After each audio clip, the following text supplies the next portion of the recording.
আল্লাহ রাসূলের ইন্তেকালের পরে সাহাবী আবু দারদার কাছে একটা হাদিস শোনার জন্য মদিনা থেকে রাসূলের একজন সাহাবী ২৫০০ কিলোমিটার সফর করেছেন। সেই ১৪৫০ বছর আগে তো বিমান ছিল না, দামি কোনো গাড়ি ছিল না, কোনো রোড ছিল না, ঘাট ছিল না। সেই সময় মানুষ উটের পিঠে চড়ে, ঘোড়ার পিঠে চড়ে তারা সফর করত। ঠিক কিনা? এবার বোঝেন ২৫০০ কিলোমিটার সফর করা কতটা কষ্টের। একদিন দুই দিনের না, এক মাসের দুই মাসের সফর না, কয়েক মাস লেগে গিয়েছে ২৫০০ কিলোমিটার সফর করার জন্য। শুধু আল্লাহ রাসূলের একটা হাদিস তিনি শুনবেন এই কারণে। আর আমরা মাত্র আধা কিলোমিটার, ১ কিলোমিটার, ২ কিলোমিটার দূর থেকে আসছি ওয়াজ মাহফিলে, আইসা আমরা পেরেশান হয়ে যাই। ঠিক কিনা বলেন? এখনো মাহফিলের আশেপাশে এমন মুসলমান যুবক আছে যারা এখনো ওয়াজ মাহফিলে আসে না, রাস্তায় দাঁড়ায়া দাঁড়ায়া তারা ফেসবুক চালাইতেছে। এ গরু খাওয়া মুসলমান শুনে রাখো, এ যুবক, এ বাবা মা ভাই বোন শোনো, আল্লাহ রাসূলের সাহাবীরা কেমন ছিলেন? একটা হাদিস শোনার জন্য ২৫০০ কিলোমিটার সফর করেছে। আল্লাহু আকবার। এই কারণেই তো আল্লাহ রাসূল বলেছেন, মিন আসহাবিকান নুজুম ইক্তাদাইতুম ইহতাদাইতুম। আমার উম্মতেরা, আমার ইন্তেকালের পরে তোমরা আমার সাহাবীদেরকে অনুসরণ করবা। আমার এক একটা সাহাবী তোমাদের জন্য তারকা তুল্য। সুবহানাল্লাহ। তোমরা যদি আমার ইন্তেকালের পরে আমার সাহাবীদেরকে অনুসরণ করো তাহলে তোমরা কখনো গোমরা হবে না। ঠিক কিনা বলেন? যেটা বলছিলাম, রাসূলের সাহাবী একটা হাদিস শোনার জন্য মদিনা থেকে রওনা করেছেন। পথিমধ্যে টাকা পয়সা অর্থবিত্ত যা ছিল সব শেষ, কারণ অনেক দূরের রাস্তা, ২৫০০ কিলোমিটার রাস্তা। ২৫০০ কিলোমিটার কি বোঝেন? সেই টেকনাফ থেকে তেতুলিয়া, একেবারে সেই কক্সবাজারের টেকনাফ, কক্সবাজারের পরে যে টেকনাফ, বাংলাদেশের শেষ সীমান্ত তেতুলিয়া, দিনাজপুরের ওই পাশে। এখানে যদি আপনি বাস দিয়েও জার্নি করেন তাও ২ দিন লাগে। কয়দিন? তাও ২ দিন সময় লাগে যদি বাসে জার্নি করেন। তাও কিন্তু ২৫০০ কিলোমিটার না, সর্বোচ্চ ১০০০ কিলোমিটার হবে, সর্বোচ্চ ৮০০-৯০০ কিলোমিটার হবে, সর্বোচ্চ। জুলুম। ২৫০০ কিলোমিটার জার্নি করেছেন, সফর করেছেন একটা হাদিস শোনার জন্য। গুরুত্ব আছে কি আছে না? কত বড় ত্যাগ, কত বড় কোরবানি। এ যুবক, এ মুসলমান, রাসূলের সাহাবীরা কেমন ছিলেন? আল্লাহ আল্লাহ জোরে বলি আল্লাহু আকবার। তারা আল্লাহ তাআলাকে, আল্লাহ রাসূলকে কেমন করে ভালোবাসতে রে যুবক। একটা হাদিস শোনার জন্য ২৫০০ কিলোমিটার পথ সফর করেছে, ঘর থেকে বের হয়ে গেছে, খানা দানা যা নিছে সব রাস্তায় শেষ হয়ে গেছে, এখন আর খাবারও নাই। কয়েকদিন না খায়া না ঘুমায়া, ঘোড়ার পিঠে চড়ে, উটের পিঠে চড়ে, পায়ে হেঁটে প্রায় ২ মাস সফর করে তিনি মদিনা থেকে সিরিয়ার রাজধানী দামেস্কে পৌঁছলেন। একটা মানুষ যদি ২৫০০ কিলোমিটার জার্নি করে, তার চেহারা দেখলেই বোঝা যায়। না, আমরা তো ১০০, ২০০, ৩০০ কিলোমিটার জার্নি করলেই আমাদেরকে সরিষার তেল মারতে হয় হাতে পায়ে, কোমরে। কোমর ব্যথা হয়ে গেছে, মেরুদণ্ড ব্যথা হয়ে গেছে। কথা বলে মেয়ে থাকে ঢাকা, চাঁদপুরেতে বেড়াইতে গেলে যায় একেবারে কাইতে শুয়ে পড়ে। রাসূলের সাহাবী একটা হাদিস শোনার জন্য ঘর থেকে বের হয়েছে, ২৫০০ কিলোমিটার জার্নি করে সিরিয়ার রাজধানী দামেস্কে পৌঁছে। রাসূলের সাহাবী আবু দারদা মসজিদের বারান্দায় বসে আছে, উস্কো খুস্কো চুল, গায়ের জামাগুলো পুরান হয়ে গেছে। দেখলেই বোঝা যায় লোকটা অনেক কষ্ট করে, অনেক দূর থেকে সফর করে আসছে। মসজিদে ঢুইকা জিজ্ঞেস করলেন, আইনা আবু দারদা? রাসূলের সাহাবী আবু দারদা কোথায়? আবু দারদা নিজেই বলতেছেন, কেন? মিন আইনা জিতা, তুমি কোত্থেকে আসছো? বলে, মিনাল মদিনা ইলা শাম, আমি মদিনা থেকে শামে আসছি। কেন আসছেন? আমি শুনেছি আল্লাহ রাসূলের ইন্তেকালের পরে রাসূলের একজন সাহাবী আবু দারদা, যিনি অনেক রাসূলের হাদিস মুখস্থ করেছেন, আমি তার কাছে একটা হাদিস শোনার জন্য মদিনা থেকে শামে এসেছি। সুবহানাল্লাহ। এই কথা শোনার পরে আবু দারদা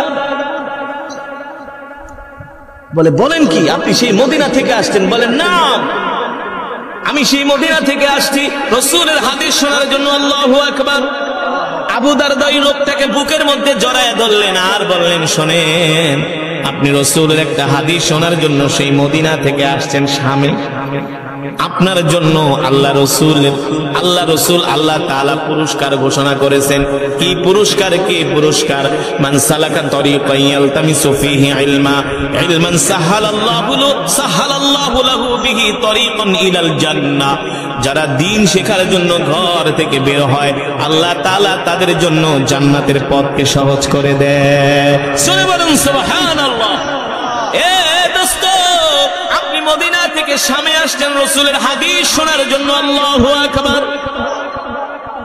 জানেন, আপনার জন্য খুশ খবর, আপনার জন্য খুশির সংবাদ হলো, আল্লাহ রাসূল বলেছেন যারা দ্বীন শেখার জন্য ঘর থেকে বের হয়, আল্লাহ তাআলা তাদের জান মাল আল্লাহ তাআলার হেফাজতে নিয়ে নেন। আপনারা কোরআনের বয়ান শোনার জন্য আসছেন, ঠিক কিনা বলেন? আপনারা যে ঘর থেকে বের হয়েছেন, ফেরেশতারা আপনাদের জন্য দোয়া করতেছে।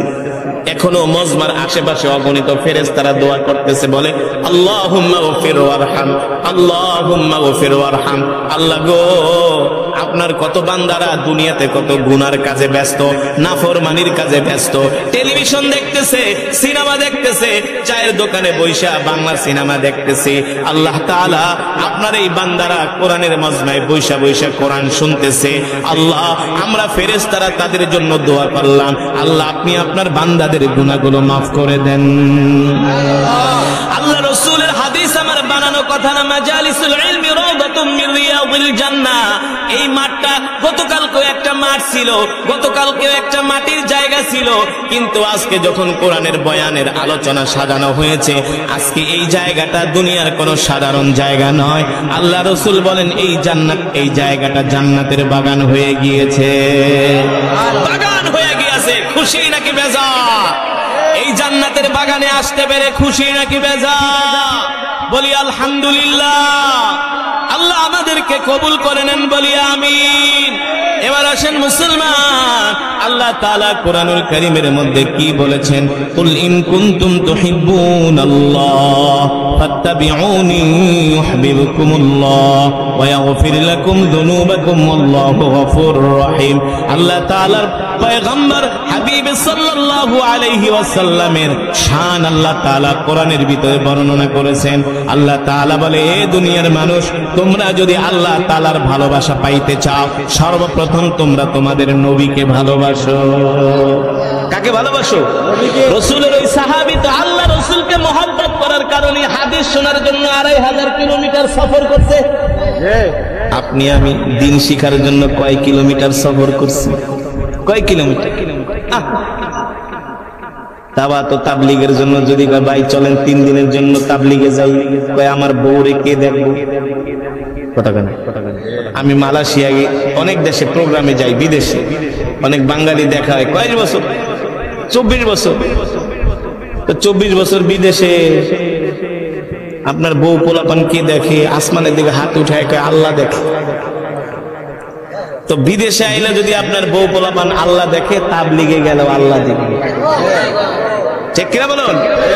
আমার আপনাদেরকে প্রশ্ন করার যেটা মূল উদ্দেশ্য ছিল, রাসূলের সাহাবীরা 2500 কিলোমিটার সফর করেছে একটা হাদিস শোনার জন্য। আপনি আমি কয় কিলোমিটার সফর করেছি দ্বীন শিখার জন্য? রাসূলের সাহাবীরা শুধু দ্বীন শিখার জন্য সফর করে নাই, আল্লাহ রাসূলের মহব্বতে তাদের জীবনকে কোরবানি করে দিয়েছেন। নিজের জীবনটা আল্লাহর রাস্তায় কোরবানি করে দিয়েছেন, নিজের জীবনটাকে দ্বীনের পথে শহীদ করে দিয়েছেন। আল্লাহু আকবার। আল্লাহ তাআলা কোরআনুল কারীমে সে কথাই বলছেন, তোমরা যদি আল্লাহ তাআলাকে পেতে চাও, তাহলে সর্বপ্রথম তোমরা তোমাদের নবীকে ভালোবাসো। কাকে ভালোবাসো? নবীকে। দেখেন সাহাবীরা কেমন করে আল্লাহ রাসূলকে ভালোবাসছেন, জানার দরকার আছে কি আছে না? না জানলে আমরা কিভাবে বুঝবো যে রাসূলের সাহাবীরা রাসূলের কেমন আশিক ছিলেন? ঠিক কিনা বলুন? আমাদের কিন্তু রাসূলের আশিক হতে হবে, সাহাবীদের মতো আল্লাহ রাসূলকে ভালোবাসতে হবে। রাসূলের একজন সাহাবী ছিল যার নাম হলো জুলাইবিব। নাম কি? জুলাইবিব রাদিয়াল্লাহু তাআলা। কিন্তু জুলাইবিব দেখতে এত কালো, এত কুশ্রী, একেবারে খাটো, বেটে খাটো কালো, বেটে খাটো কালো। রসুলের সাহাবী, নাম কি? জুলাইবিব। জোরে বলেন, নাম কি? ও আর শুধু শুনলে হবে না, মুখস্থ রাখতে হবে, ঠিক কিনা বলুন? রসুলের সাহাবীর নাম কি? জুলাইবিব। একেবারে কালো, একেবারে খাটো, তৃতীয়ত গরিব, ঘর নাই, বাড়ি নাই, থাকার কোনো জায়গা নাই। যখন রাত হয়ে যায়, জুলাইবিব মসজিদে নববীর সিঁড়ির মধ্যে জুলাইবিব মসজিদে নববীর সিঁড়ির মধ্যে পাথরকে, ইটকে বালিশ বানায় জুলাইবিব শুয়ে থাকে। জুলাইবিবের যদি পানির পিপাসা লাগে, পানি খাবার মতো একটা গ্লাসও নাই, হাতের তালুকে নিয়ে জুলাইবিব পানি খায়। পানির পিপাসা লাগবে, এত গরিব, এত গরিব। জুলাইবিবের কোনো ঘর নাই, বাড়ি নাই, জুলাইবিবের কোনো আসবাবপত্র নাই। যেখানে জুলাইবিব যায় সেখানে জুলাইবিব, কোন জায়গায় গেছে জুলাইবিবের থাকার কোনো জায়গা নাই, কোনো একটা মসজিদে কোনো একটা জায়গায় যায় জুলাইবিব আশ্রয় নেই। এতটা নিঃস্ব, এতটা গরিব। মানুষ জুলাইবিবকে দেখলে গরিব বলে ঘৃণা করে, কেউ জুলাইবিবের সাথে কথাও বলতে চায় না, কারণ এই জমিনে গরিবকে কেউ ভালোবাসে না। সবাই শুধু মালের পাগল। কিসের পাগল? যার অর্থ আছে, যার সম্পদ আছে, তার আত্মীয় স্বজনের অভাব নাই। হ্যাঁ, আপনার অর্থ নাই, সম্পদ নাই, আপনার পাশে যতদিন আপনার সম্পদ আছে সব অনুষ্ঠানের আপনি হলেন প্রধান অতিথি। আপনি ঘরের 4 নাম্বার সন্তান, আপনার কাছে অর্থ আছে, আপনারে ছাড়া ঘরের কোনো অনুষ্ঠান হবে না। অনুষ্ঠান হইলে আগে বড় মুরগির রানটা আপনার জন্য রাখবে, ঠিক কিনা বলুন? তার মানে দুনিয়াতে যার অর্থ আছে তাকে মানুষ বেশি সম্মান করে, কিন্তু আমার রাসূল এমন ছিলেন না। আল্লাহু আকবার। জুলাইবিব গরিব, কালো, তাতে কি হয়েছে? আল্লাহ রাসূল জুলাইবিবকে সবচেয়ে বেশি ভালোবাসতেন। জুলাইবিব সব সময় আল্লাহ রাসূলের মজমায় আয়েশা সামনের কাতারে বসতেন। সব সময় কি করতেন? সামনের কাতারে বসতেন জুলাইবিব। হঠাৎ করে আল্লাহ রাসূলের একদিন জুলাইবিবের দিকে নজর পড়ে গেল। আল্লাহ রাসূল মজমার ভিতরে মানুষদের সামনে দাঁড়ায় বলে, এই জিলিস, জুলাইবিব বসো, সামনে এসে বসো, এদিকে আসো। এ জুলাইবিব, তুমি মনে করছো কি আমি তোমারে চিনি না? আমি তোমারে চিনি। তোমার বয়স হয়েছে, বয়স হইলে কি করতে হয়? হ্যাঁ, কথা বলে না। বয়স হইলে কি করতে হয়? বয়স হইলে বিয়ে করতে হয়, প্রাপ্তবয়স্ক হইলে। কিন্তু গরিব মানুষ বিয়া কে দিব? গরিব কোনো ছেলে দিত, কেউ মেয়েও দিতে চায় না, ঠিক কিনা বলে? মেয়ে বিয়া দিতে গেলে খোঁজে ইটালি থাকে, আমেরিকা থাকে নাকি না? বিয়া দিতে গেলে দেখে ইটালি, আমেরিকা, জজ, ব্যারিস্টার। এলাকার একজন যুবক 5 ওয়াক্ত নামাজ পড়ে, দাড়ি রাখছে, ফজরের নামাজ জামাতে পড়ে, মাল নাই, অর্থ নাই। বিয়ের প্রস্তাব গেলে কেউর কাছে কি এর মায়া বিয়া দেবো, নিজেই তো খাইতে পারে, ঠিক কিনা বলে? মেয়ে বিয়া দিতে গেলে আগে দেখে ছেলের ইনকাম কেমন, না বাড়িতে বিল্ডিং আছে কিনা, বাড়িতে বিল্ডিং আছে কিনা, মাসে কত লাখ টাকা ইনকাম। আল্লাহ রাসূল বলছেন, তোমরা প্রথম ছেলে মেয়ে উভয়কে বিয়ে দেওয়ার ক্ষেত্রে আগে সম্পদ দেখো না, আগে তার ধার্মিকতা দেখো। কি দেখো? আগে তার ধার্মিকতা দেখো। জুলাইবিব গরিব মানুষ। আল্লাহ রাসূল বলে, জুলাইবিব বিয়া টিয়া করবা কিনা? জুলাইবিব চুপ করে রইছে। চুপ করে মানে কি? সম্মতির। আল্লাহ রাসূল বলে, আতাজাওয়াজা ইয়া জুলাইবিব, এ সাহাবী জুলাইবিব, তোমার বয়স হয়েছে, বিয়া করার দরকার, বিয়া টিয়া করবা কিনা? জুলাইবিব চুপ করে আছে, কথা কয় না, লজ্জায়। একবার, দুইবার, তিনবার আল্লাহ রাসূল জিজ্ঞেস করার পরে বলে, ওগো নবীজি, আমি হলাম একটা গরিব মানুষ, আমার কাছে কে মেয়ে বিয়ে দিবে? কে মেয়ে বিয়ে? আল্লাহ রাসূল বলে, এদিকে আসো। একটা পত্র লিখে দিলেন, বলে যাও, এই পত্রটা নিয়ে আমার সাহাবী আবু আইয়ুব আনসারীর বাড়িতে যাবা। আবু আইয়ুব আনসারীর একটা কন্যা আছে, যাকে বলা হয় হুরে মদিনা। মদিনার কয়েকজন সুন্দরী নারীদের মধ্যে আবু আইয়ুব আনসারীর মেয়ে হুরে মদিনা, যাও তার সাথে আমি তোমার বিবাহের প্রস্তাব দিলাম। আল্লাহ রাসূলের প্রস্তাব পায়া তো জুলাইবিব আর জমিনে নাই, খুশিতে আত্মহারা, পত্র নিয়ে দৌড়। পত্র নিয়ে কি? একে কালো মানুষ, টাকা পয়সা নাই, আবার ধর্নাঢ্য পরিবারে, আবার সুন্দরী, এখন কি আর দুনিয়াতে আছে? সে তো খুশিতে আত্মহারা এক দৌড়। জুলাইবিবের বন্ধুরা ডাক দেয়, ইয়া জুলাইবি কই যাও কেমন কথা না, সময় নাই, বিয়া করতে যাইতেছি, দোয়া করিস। বিয়া করতে যাও, গরিব মানুষ, তোমার কে বিয়া দিবে? কাইল্লা তোরে কে দিব বিয়া?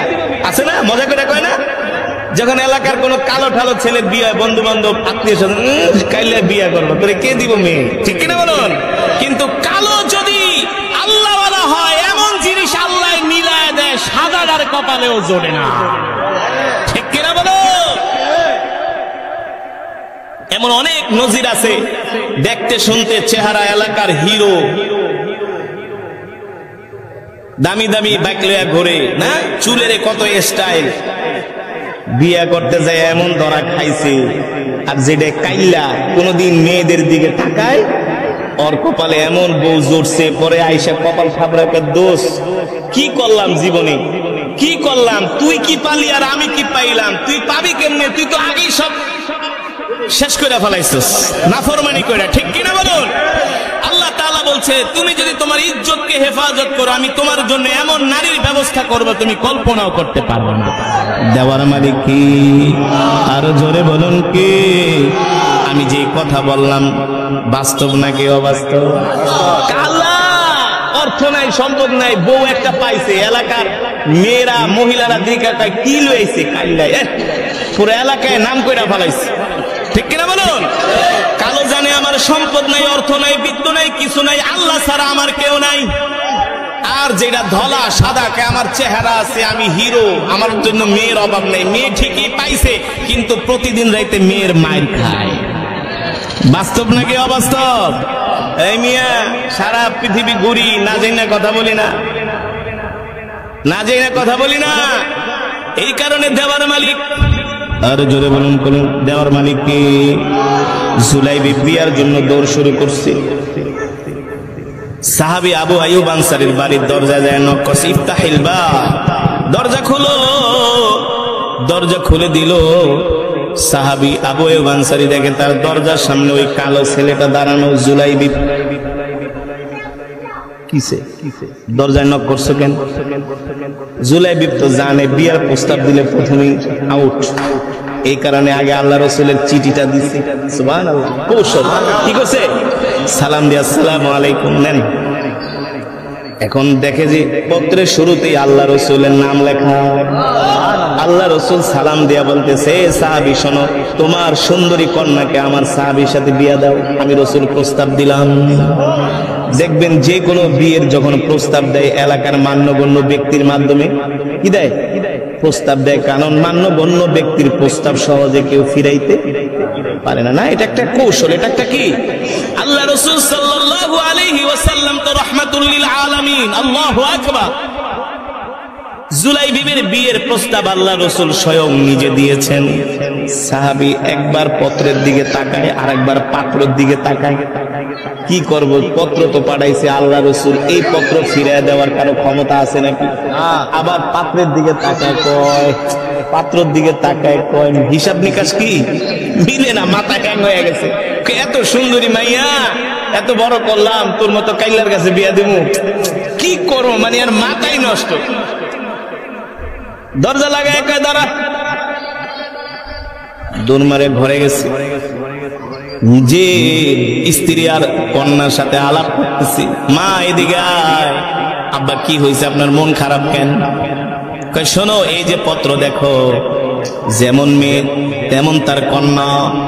দেখে পত্রের মধ্যে আল্লাহ রসুলের নাম লেখা। বিয়ের প্রস্তাব পাঠিয়েছেন স্বয়ং আল্লাহ রসুল সাল্লাল্লাহু আলাইহি ওয়াসাল্লাম। কন্যা বলতেছে, আব্বা যান, আপনি দেরি করেন কেন? দেরি করেন কেন? তাড়াতাড়ি আমার সাথে ওই যুবকের সাথে আমার বিবাহের ব্যবস্থা করেন। এখন মেয়ে তো আর জানে না ছেলে যে কত নাম্বার ব্ল্যাক গোল্ড। কি গোল্ড? ব্ল্যাক গোল্ড, কালো সোনা। ছেলে তো ব্ল্যাক গোল্ড। বাবা না পারে কইতে, না পারে সইতে। এই দিকে আবার জুলাইবি অনেকক্ষণ দাঁড়ায়, বুঝছি গরিব মানুষ বিয়া ঠিয়া দিব না, আর কতক্ষণ অপমানিত হবো জায়গা। সেও হাঁটা শুরু করছে, না বিয়া দিব না, গালি গালি আমার দাঁড়া করে, আমার অপমান করতেছে, আত্মমর্যাদা তো আছে, বুঝেন? সে দৌড় শুরু করছে। আবু আইয়ুব আনসারীর কন্যা বলে, আব্বা জান, এত চিন্তা করেন কেন? বিয়ের প্রস্তাব দুনিয়ার কোন সাধারণ মানুষ দেয় নাই, বিয়ের প্রস্তাব দিয়েছেন রাহমাতুল লিল আলামিন।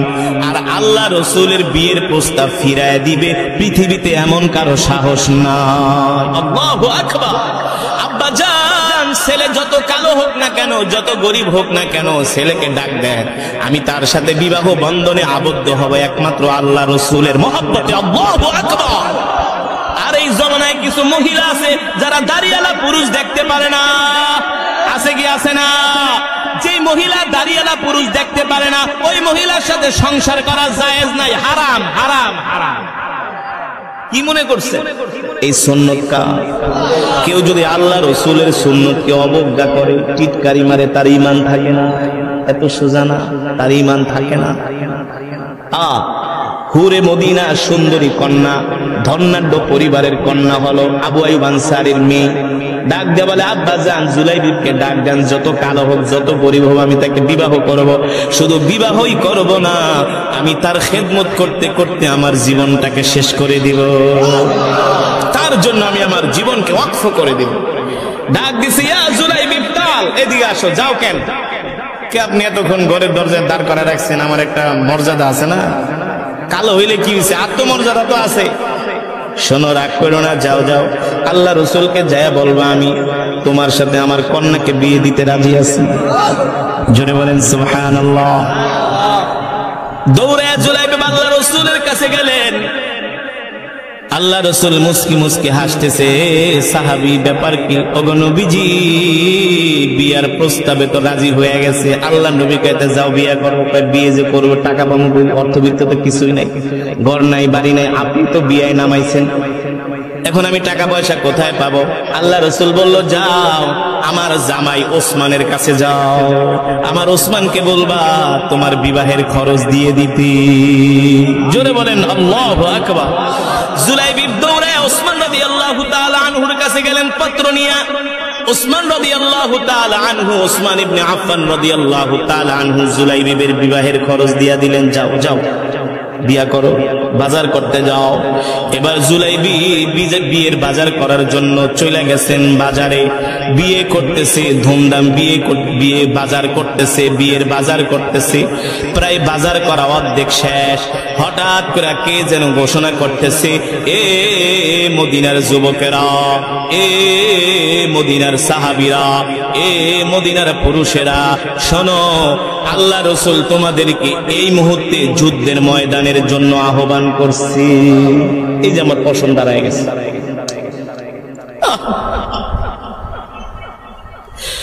আল্লাহ রাসূল তোমাদেরকে উহুদের ময়দানে যুদ্ধের জন্য আহ্বান করছে। আল্লাহু আকবার। এই কথা শোনার পরে মদিনার ব্যবসায়ীরা, সাহাবীরা সবার দোকানের শাটার বন্ধ করে সবাই যুদ্ধের জন্য প্রস্তুতি নিচ্ছে।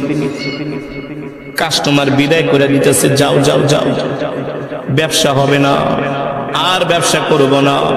আল্লাহ রাসূল ডাক দিয়েছেন, দ্বীনের জন্য জিহাদের ময়দানে যাব। জুলাইবিব বিয়ের বাজার অর্ধেক করে ফেলেছেন। মনে মনে চিন্তা করলেন, বিয়ে করব নাকি যুদ্ধে যাব? বিয়ে করব নাকি যুদ্ধে যাব? জুলাইবিব মনে মনে ভাবে, এই সময় যদি আমি আল্লাহ রাসূলের কাছে যাই বলে আমি যুদ্ধে যাব, নবীজি কোনোদিন আমাকে অনুমতি দিবে না, বলবে তুমি আগে বিয়ে করো, কারণ আমার নবী কোনো স্বার্থপর নবী না। সুবহানাল্লাহ। উম্মতের কান্ডারি দয়াল নবী রাহমাতুল লিল আলামিন।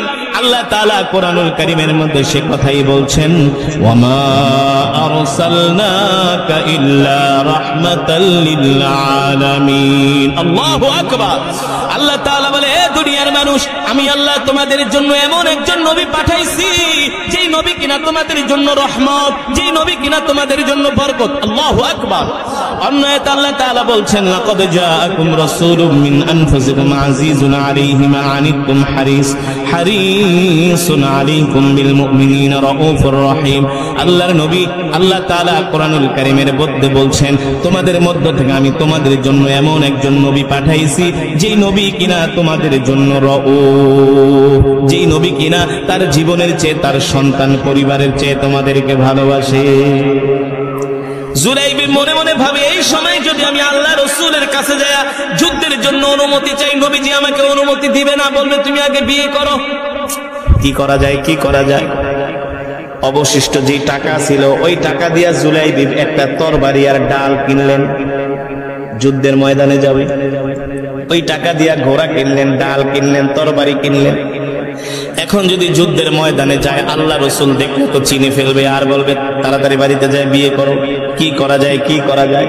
জুলাইবি কালো একটা কাপড় দিয়া তার মুখটাকে ঢাকলেন যাতে তাকে কেউ চিনতে না পারে। জোরে বলেন সুবহানাল্লাহ। যাতে কেউ চিনতে না পারে কালো কাপড় বেঁধে রসুলের আশিক, রসুলের সাহাবী জুলাইবি চলে গেলেন উহুদের ময়দানে। আর আস্তে কোন সুবহানাল্লাহ। আপনি আমি তুমি পুলিশরে দেখলে পায়জামা গরম হয়ে যায়। আল্লাহ রসুলকে গালি দেয়। রসুল যুদ্ধের ময়দানে চলে গেলেন যুদ্ধ করার জন্য।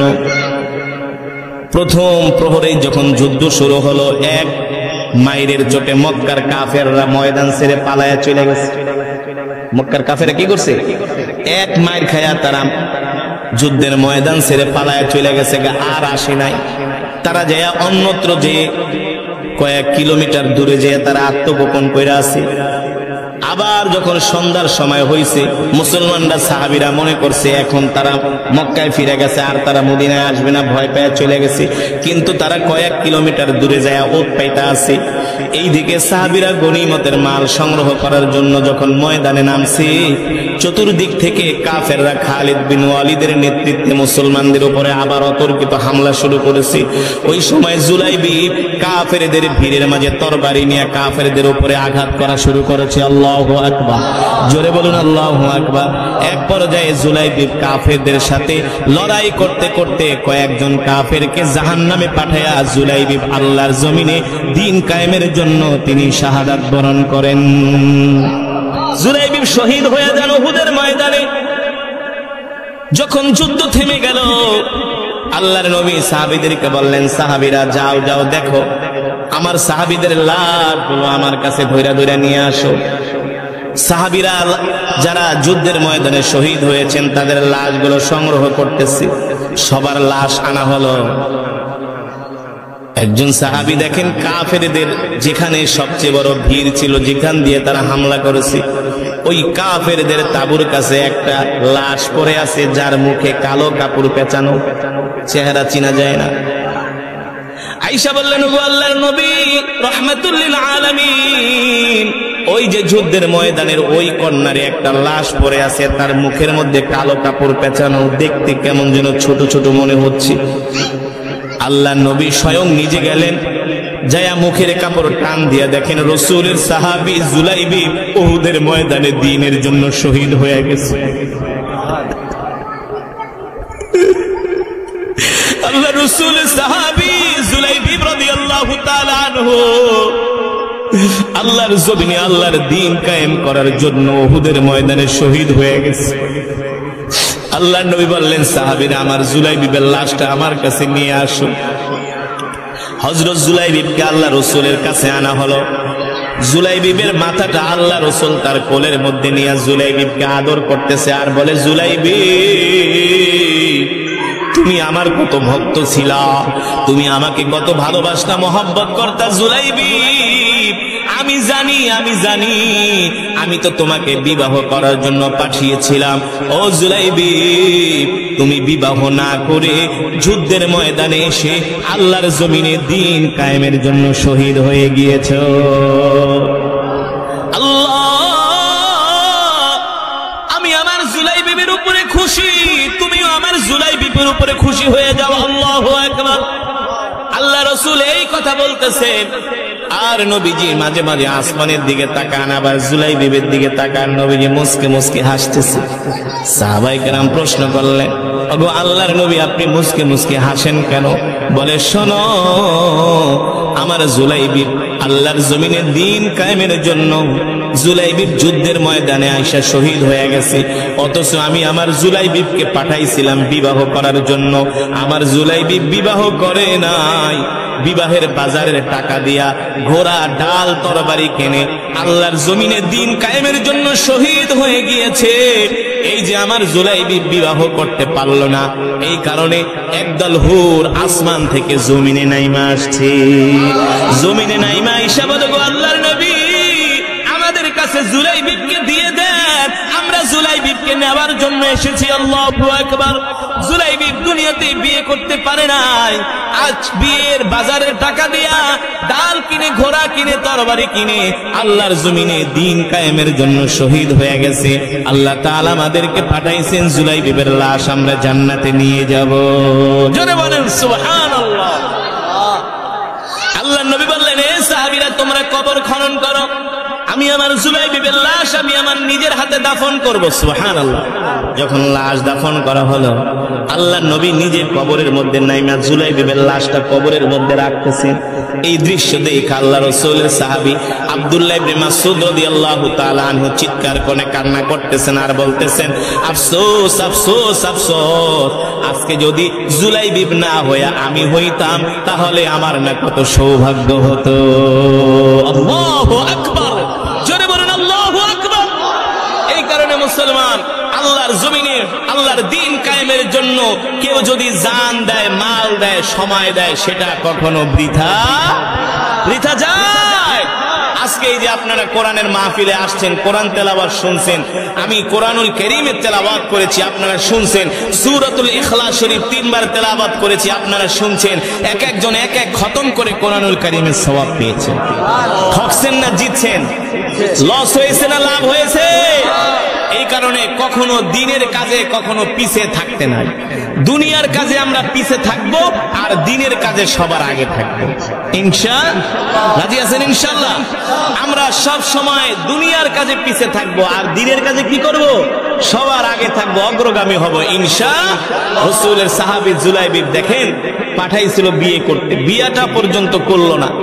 বিয়ের বাজারের টাকা দিয়া ঘোড়া কিনে ডাল আর তরবারি কিনে যুদ্ধের ময়দানে এসে আল্লাহর জমিনে আল্লাহর দ্বীনের জন্য শহীদ হয়ে গেছে। এই সাহাবীদের রক্তের কারণে, ত্যাগের কারণে, কুরবানির কারণে আজকে আমরা ইসলাম পেয়েছি। ঠিক কিনা বলো? আমরাও সেই সাহাবীদের মতো ঈমানওয়ালা হতে চাই। কে কে রাজি আছেন হাত উঠে আল্লাহ তাআলাকে দেন। লিল্লাহি তাকবীর, লিল্লাহি তাকবীর। আল্লাহ তাআলা আমাদের কবুল করুন। হাত নামান। আজকের মাহফিল থেকে আপনাদেরকে উদাত্ত আহ্বান জানাবো, জীবনে কোনোদিন নামাজ ছাড়বেন না। রাজি আছেন? যারা কোরআন পড়তে পারেন না, কোরআনুল কারীমের তেলাওয়াত শিখবেন ইনশাআল্লাহ। শিখবেন তো ইনশাআল্লাহ? কোরআনুল কারীমের তেলাওয়াত শিখবেন, কোরআনুল কারীমের তেলাওয়াত শিখবেন। যাদের ছেলে সন্তান আছে মাদ্রাসায় ভর্তি করাবেন। আপনার 3-4 জন সন্তান, সবাইকে আপনি ডাক্তার, ইঞ্জিনিয়ার, স্কুল কলেজে পড়ানোর কোনো প্রয়োজন নাই। 3 জন সন্তান হলে 1 জন মাদ্রাসায় পড়াবেন। ওই একজনের দেখা দেখে আরো 2 জন নামাজি হয়ে যাবে। ঠিক কিনা বলুন? আমি টাঙ্গাইলের এক মাহফিলে গিয়েছি, একজন জজ, মাহফিলের প্রধান অতিথি, ডিস্ট্রিক্ট জজ, জেলা জজ। আমি প্রশ্ন করলাম, জজ সাহেব আপনার মুখে এমন দাড়ি, টুপি, পাঞ্জাবি, একজন জজকে দেখলে তো চিনাই যায় না। হুজুর এটার অনেক বড় হিস্টোরি আছে। কি হিস্টোরি? বলে আমার ছোট ভাই একজন আলেম, আমার ছোট ভাই দেখা দেখে আমরা 3-4 ভাই পরিবর্তন হয়ে গেছে। এই কারণে আপনারা আপনাদের সন্তানদেরকে 3-4 জন সন্তান বলি না সবাইকে মাদ্রাসায় পড়ান। আপনি দিনের লাইনেও পড়ান, স্কুলেও পড়ান, কিন্তু যাকে আপনি মাদ্রাসায় পড়াবেন সে হক্কানি আলেম হলে তার দেখা দেখি পুরো পরিবারটাই পরিবর্তন হয়ে যায়। সঠিক নাকি ব্যাঠিক? যদি বলেন সঠিক নাকি ব্যাঠিক? তাহলে আমরা 5 ওয়াক্ত নামাজ পড়বো জামাতের সাথে ইনশাআল্লাহ। দ্বীনের কাজে আমরা অগ্রগামী থাকবো, দ্বীনের কাজে আগায়া, দুনিয়ার কাজে পিছায়া। দুনিয়ার কাজে পিছায়া মানে কি? ওই যে কাজ কাম করতে নিষেধ করি নাই, বিড়ি খাওয়ায়, বিড়ি খাইতে নিষেধ করছি, বাংলা সিনেমা দেখতে নিষেধ করছি, চায়ের দোকানে যাইয়া বাংলা সিনেমা দেখতে নিষেধ করেছি। ঠিক কিনা বলুন? ব্যবসা বাণিজ্য সব করতে হবে, চাকরি বাকরি, এটা আগায় থাকতে হবে। আমি বলছি গুনার কাজে যেগুলো আমাদেরকে শয়তান ধোঁকা দেয় ওই সমস্ত কাজে আমরা পিছায়া থাকবো। আর যখন মসজিদের মিনার থেকে আজান হবে সবার আগে আমরা মসজিদে যাব ইনশাআল্লাহ। রাজি আছেন তো ইনশাআল্লাহ? শুধু আপনারা 5 ওয়াক্ত নামাজ জামাতের সাথে আদায় করেন, দেখবেন আল্লাহ তাআলা দিন এবং দুনিয়া দুইটাই আল্লাহ তাআলা কল্যাণকামী করে দিয়েছেন আমাদেরকে, ঠিক কিনা বলুন? এই কারণে আমরা নিজেরা নামাজ পড়বো, সন্তানদেরকে নামাজ পড়ার জন্য বলবো। মা বোনেরা, আপনারা যারা পর্দার আড়ালে আছেন আপনারা নিজেরাও সঠিক টাইমে নামাজ আদায় করবেন, আপনাদের স্বামীদেরকেও ধরে ধরে মসজিদে পাঠিয়ে দেবেন, সন্তানদেরকে মসজিদে পাঠাবেন, ঠিক কিনা বলুন? আল্লাহ তাআলা আমাদের সকলকে কবুল করুন বলে আমিন। এই মাহফিল, এই মজমাকে আল্লাহ তাআলা কিয়ামত পর্যন্ত কবুল করুন। এই মসজিদ, এই এলাকাবাসী আপনারা যারা আজকের মাহফিলে আসছেন আল্লাহ তাআলা সকলকে কবুল করুন। যারা আজকের এই মাহফিলে 50,000, 1 লাখ, 20,000, 10,000, 2,000, 1,000, 5,000 করে দিয়েছেন, 30,000 দিয়েছেন, আল্লাহ তাআলা সকলের দানকে কবুল আর মঞ্জুর করুন বলে আমিন। দুরূদ শরীফ পড়ি। আল্লাহুম্মা সাল্লি আলা মুহাম্মাদ ওয়া আলা আলি মুহাম্মাদ কামা সাল্লাইতা আলা ইব্রাহিম ওয়া আলা আলি ইব্রাহিম ইন্নাকা হামিদুম মাজিদ। এই বসেন, দোয়া না করে যাবেন না, দোয়াই তো আসল। দোয়া না করে কেন যাবেন বলেন? রব্বানা মা খালাকতা হাযা বাতিলান সুবহানাকা ফাকিনা আযাবান নার।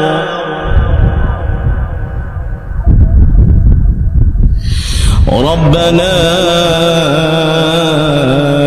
إنك من تدخل النار فقد أخزيته وما للظالمين من أنصار.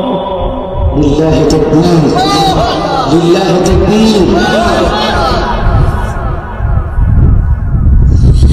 ربنا إنك من تدخل النار فقد أخزيته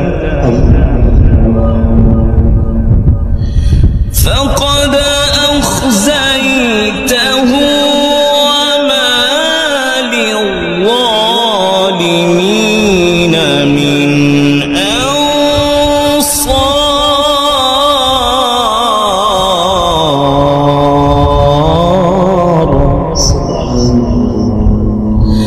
فقد أخزيته وما للظالمين من أنصار.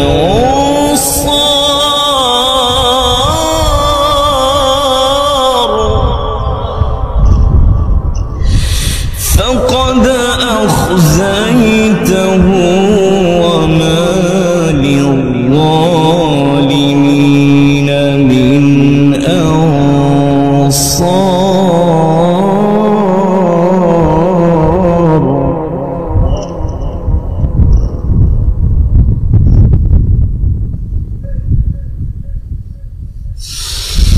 ربنا ما خلقت هذا باطلا سبحانك فقنا عذاب النار.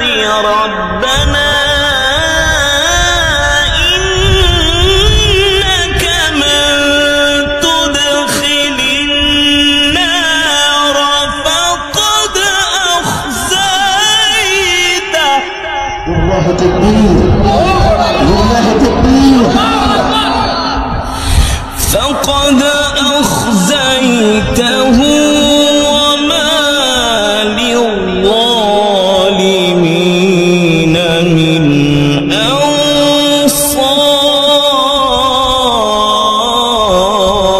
أنصار. سبحان الله. فقد أخزيته وما للظالمين من أنصار.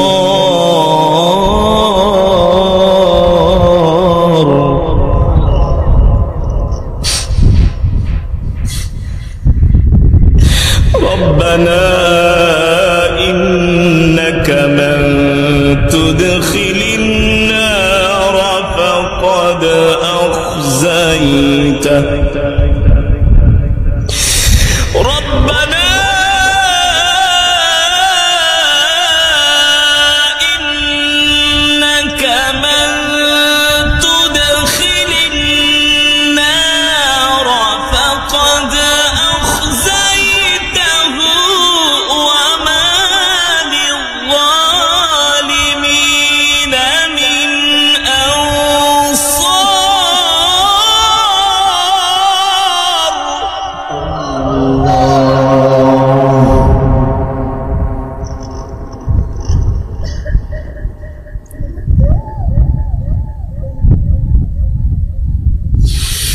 فقد أخزيته وما للظالمين من أنصار ربنا إننا سمعنا مناديا ينادي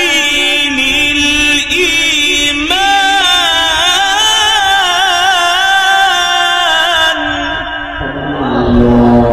سبحان الله.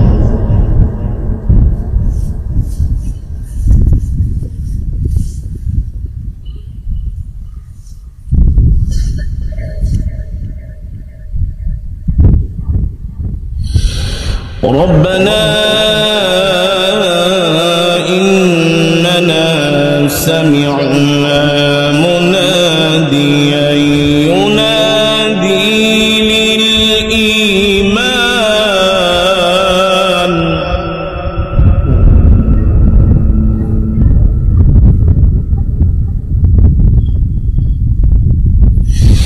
مناديا ينادي للإيمان أن آمنوا بربكم فآمنا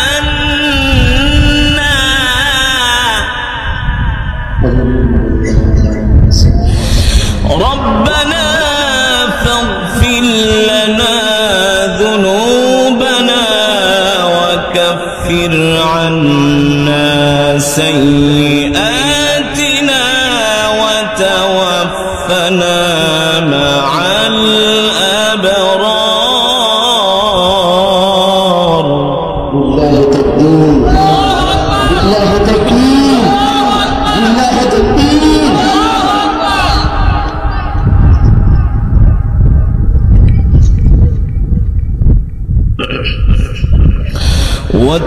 وتوفنا مع الأبرار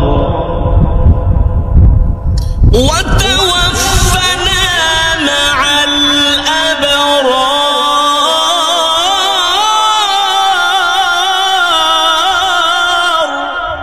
القرآن العالم شمس رجال لله تكبير. وتوفنا مع الأبرار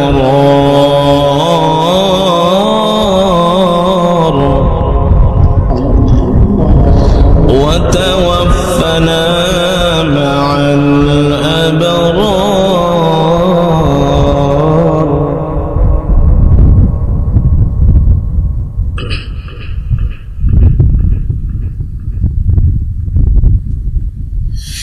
ربنا فاغفر لنا ذنوبنا وكفر عنا سيئاتنا وتوفنا مع الأبرار ربنا وآتنا ما وعدتنا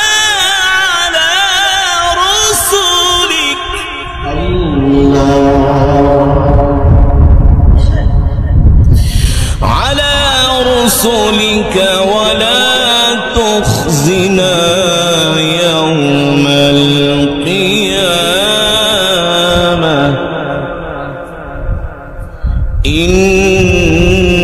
إنك لا تخلف الميعاد. سبحان الله. إنك لا تخلف الميعاد إنك لا تخلف الميعاد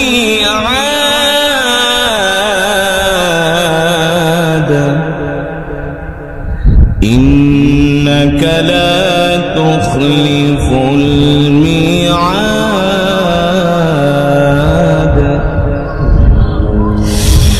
الله أكبر ولله الحمد بسم الله الرحمن الرحيم قل هو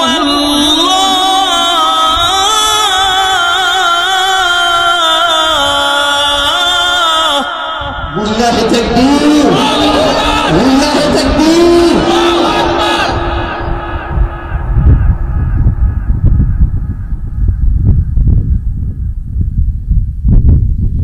بسم الله الرحمن الرحيم قل هو الله أحد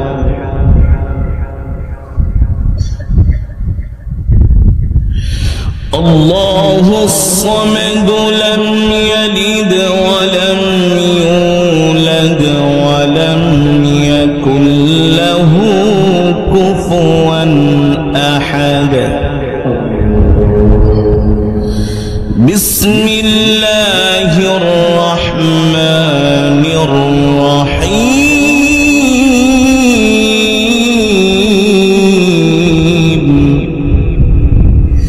بسم الله الرحمن الرحيم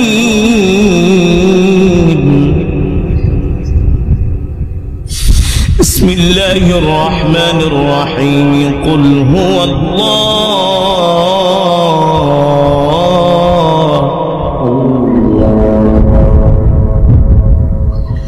قل هو الله